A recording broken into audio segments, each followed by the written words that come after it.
안녕하세요. 포유 환율연구소입니다. 이번 시간에는 은행권이 1금융권입니다. 마이너스 대출 한도를 상향 조정하고 신용 대출 한도를 상향 조정했어요. 지난해 말에 가계 대출을 이제 줄이자는 그 뜻에서 정부도 은행도 대출 한도를 줄였죠. 그런데 이제 갑자기 왜 또 이것을 이제 원위치 시켰느냐 이거거든요. 참고로 현재 마이너스 대출 한도는 5천만 원이죠.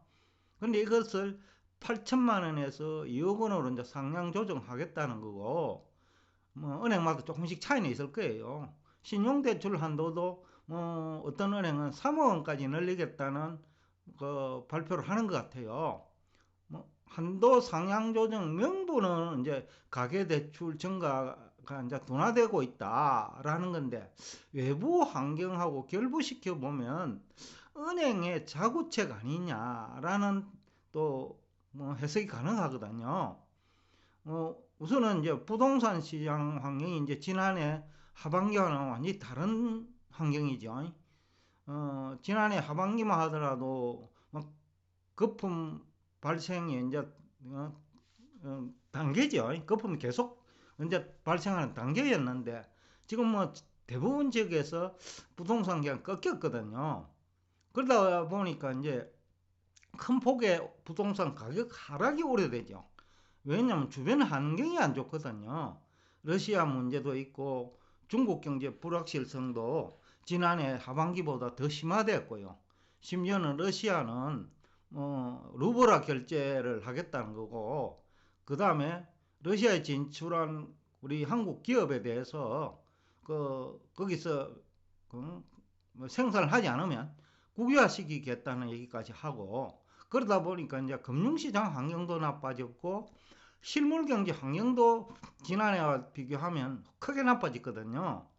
그래서 이제 내수 경기라도 부양을 해가지고 위기를 막아보겠다는 그런 해석이 가능하다는 거죠.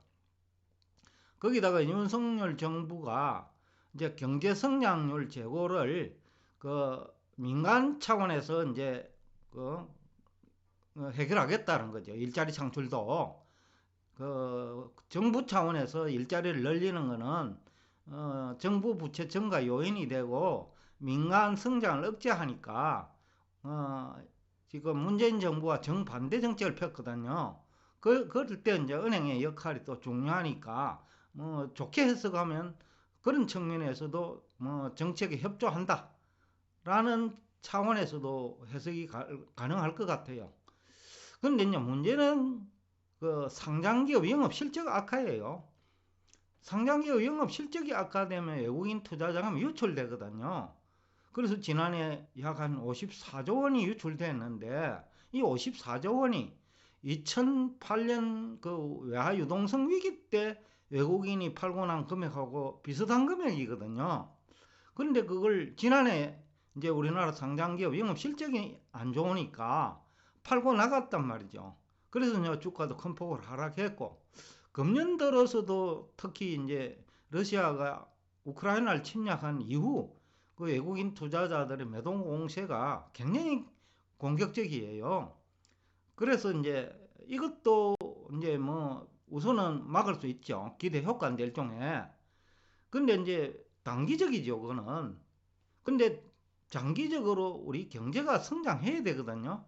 그래야 외국인 투자자들이 들어오고 상장기업 영업 실적이 개선돼야 외국인들이 들어오는데, 이런 식으로 막는 거는 그런데 효과가 크지 않을 거라는 거죠.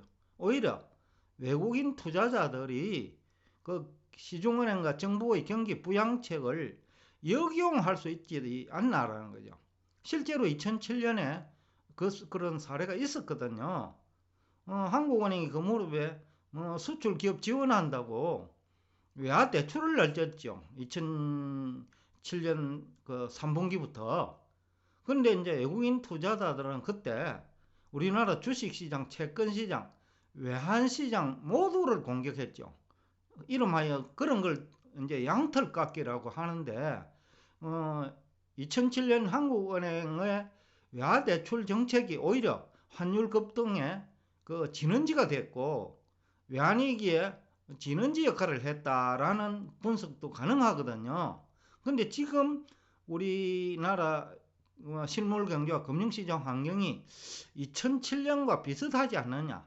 2007년이 미국발 위기였다면 지금은 중국발 또는 러시아발 위기에 더하여 우리 한국도 가계부채가 급증했죠.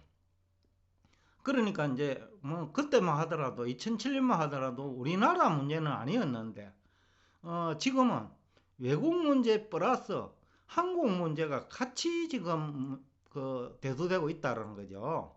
그래서 외국인 투자자들이 은행의 정책과 정부의 정책을 혹시라도 역으로 이용한다면 오히려 이 정책 때문에 2007년처럼 더 큰 그 금융에서 부실채권과 가계부채 급증 및 금융위기로 발전할 우려도 있다라는 취지에서 오늘 제가 이 주제를 가지고 나왔습니다. 당장 무슨 일이 일어난다기보다 항상 이런 것에 대비는 해야 되니까 알고 당해야 당하는 정도가 작을 수 있죠. 피해 정도를 줄일 수 있다는 거죠. 또 대비책도 있고 그런 차원에서 오늘 이 주제를 가지고 나왔으니까 여러분에게 도움이 되었으면 합니다. 오늘도 끝까지 경청해 주셔서 대단히 감사합니다.